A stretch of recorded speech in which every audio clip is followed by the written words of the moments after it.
Well, we have Kyle Petty on, which is just wonderful. Kyle, thanks for taking the time because we know you got a lot of stuff going on, that new book and commentating for NBC and all the other charity rides, all the things you do. Geez, I know. I just saw you on TV, and that was a late one, too, so you must have got home late because of the rain delay and whatnot, right? Yeah, but that's okay. So I come home, and I got a lot of things going on. I got a 4-year-old, I got a 2-year-old, and I got a 2-month-old. So I'm up all night anyhow, man. So I'm good. I'm Lord. going. There's never a late night for me. You know what's funny about that? Just before you come on, Jeff goes, "How does he deal with those young kids?" You know what? I'm gonna tell you, and it is.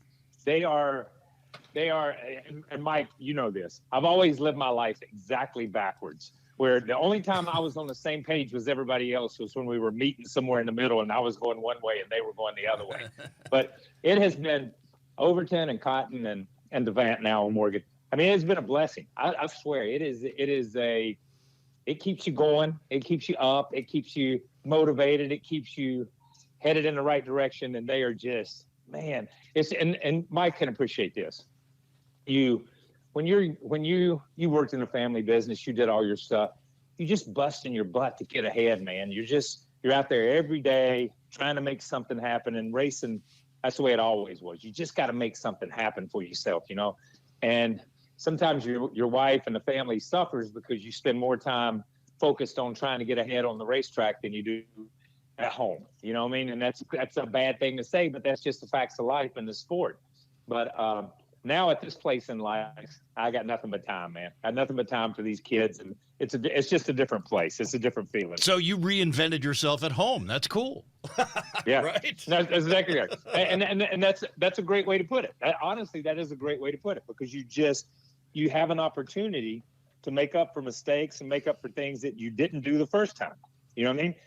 And I know we all, and Mike can vouch for this one too. I ran 800 and some races, and I'd like to have 820 of them back because I do that again. I do that different again too. You know what I mean? Yeah. Because there's things you know that you would do different this time that you just need one more shot at it. You know, but so I got another shot at this, so that I'm taking it. Well, you got a lot of great things happening. I'm glad you're getting a second shot at doing different things that you want. But part of our show, and we have no script, as I told you in the break there, but we're going to talk about, I want to talk about the very first race you ran, okay? Because Jeff and I sit here and we talk about kids. They got to have a career started by age 8. You got to be established by 12 and win the championship by 14 or 15. And back when you, give us your background on your long career before you won at Daytona. My long career before I run at Daytona is I swept floors and worked in a race shop. And honestly, that's it. You know, I knew, and Mike, you know, when you saw your dad drive for the first time, you probably knew that's what I'm going to do, man. I'm going to do that someday. And I knew. I mean, from the time I was a little boy, and I'd go to that race shop and see those petty blue cars with those numbers on the door, I knew that's what I wanted to do. When I was old enough to watch them go around the racetrack, and this is when they just painted cars primary colors. You had blue and red and white. You didn't have all these fancy paint jobs and stuff. I knew that's what I wanted to do. I wanted to be out there driving those race cars. So when I was in the 3rd grade, I started traveling with my dad every summer. I'd load up in the truck with Dale and Wade and the crew guys, and off we go, man. And I wouldn't come back until summer was over. And the thing is my dad said one day, he said, listen, if you really like this, you need to learn how to work on cars. So he made me work in every part of that shop for 1 year. I was a fabricator. I was worked in the engine room, grinding on heads, cleaning blocks, doing stuff. Worked in the body shop, worst job ever. I looked like I had talcum powder and had petty blue phlegm for about a year, just coughing up. That's before paint booths and masks. But you just worked everywhere, and then I got to be on my dad's pit crew. I carried tires when I was 15 or 16 years old during pit stops, and I was on his crew for 2 or 3 years.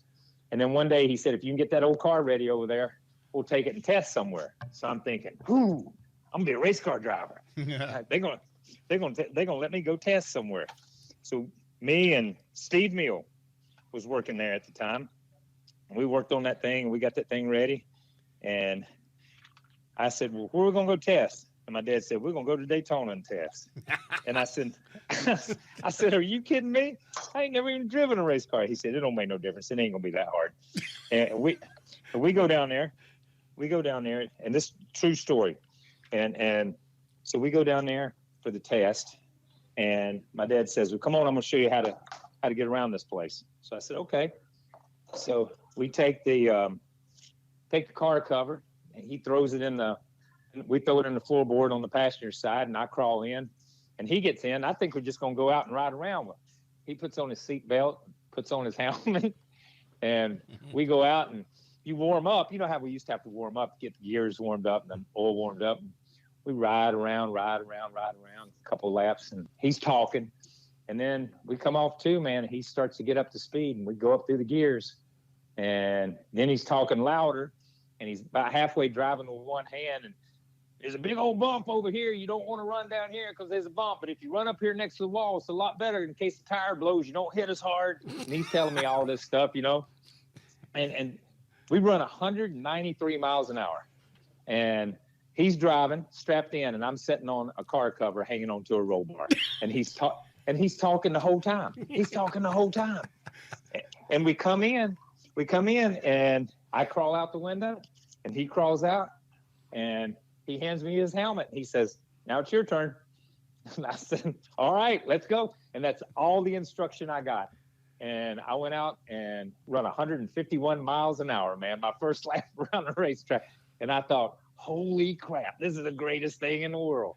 I didn't know any more about driving a race car or anything at all, man. Didn't know it. It took 3 days for me to get up to speed and get where I needed to be, where I felt comfortable. I'll say where I felt comfortable.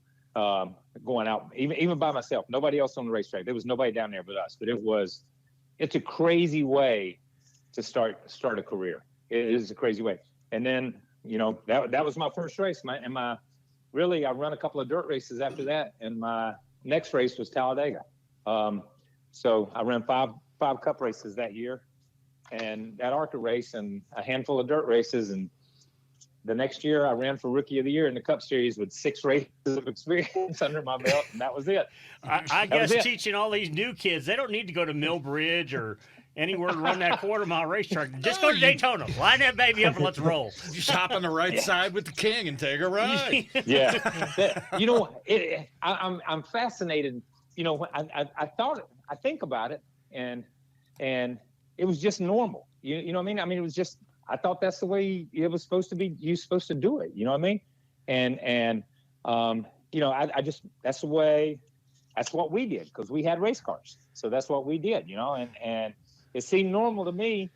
I will say this, every year I got older, I realized it wasn't normal. It was extremely abnormal. That was the wrong way nobody does things like that. I was the only one crazy enough. Maybe that's it to do it. Yeah, then you get strapped in the car, not strapped in the car. Not strapped in. You're holding on to a roll bar. Hold on to a roll bar. But then you come back and run the race, your very first race, and you win. Yeah. I mean, that's tough enough by itself, you know? Yeah. Yep. That was crazy. So I have to tell you, and this is no joke, man. This is true, too. So I qualified second, third, fourth, I don't know. Billy Hagan, that owned Terry Labonte's car. Ron Hutchison, Dick Hutchison's son, our brother, was there. Bob Brevac. Yeah. Let's see. A guy named Phil Finney. And Phil Finney should have won the race. Hands down. To this day, every time I get an opportunity to talk about this race, I give Phil Finney, he was your race winner. He was just the best car, the best guy, just a nice man. And that's when we used to run glass windshields. And I don't even know if y'all remember that, but we used to run glass windshields, and he hit a seagull in the middle of a backstretch, and the windshield caved in. And listen, that was common. That was incredibly common in practice to hit seagulls and stuff. Yeah, you had one that always had a death wish that would come back and just want to fly into a car for some reason. But so that old seagull said he wasn't going to fly north any longer. He was done. That was done. Yeah, I'm landing on Lake Lloyd. I'm coming to the races, baby. So, but he ended up, and it came down to the last lap. and that it came down to the last lap, and I guess beat him back and ended up winning the thing. And listen, I was 18, had won at Daytona, and I wanted to believe I was the greatest race car driver in the world, but I knew I didn't even know how to get out of the garage area. In all honesty, in my heart, I knew I didn't know anything about it. I was just in the right place at the right time. Hey, I'd rather be lucky than good any day, they say. Absolutely. Yeah. I remember I was telling Rich before we started the show, I said, I forget what year it was. I says, I remember our family, the Wallace family, being in this big old Lincoln Town Car, driving from St. Louis, Missouri, down to go to the Daytona 500. And that race you won was on MRN or on the end of MRN because we're hearing Kyle Petty wins his first race. And I thought, how cool is that, man? Guy's never drove before and he won his first race. And so, yeah. Yeah, listen, I will say this, and I've said this before. It's the best thing and the worst thing. And I say that in all honesty because, by the time when did Rusty start running Cup stuff? Do you know? He was the 1984, right? 84. Rookie 84. of the year. So yeah. 82, 83 ran some races, I believe.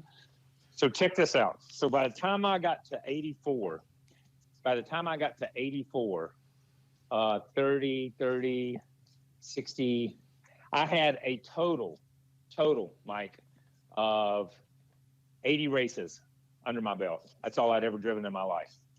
Okay, 80 races. You know what I mean? All of them in the biggest platform in the world, right? Yeah, that's right. That's right. Every one of them a Cup race. Every one of them a Daytona, a Talladega, a Charlotte, Atlanta. I ran 5 races. I ran my first 5 Cup races. I didn't run anything under a mile and a half. I'd never been to a short track. You know what I mean?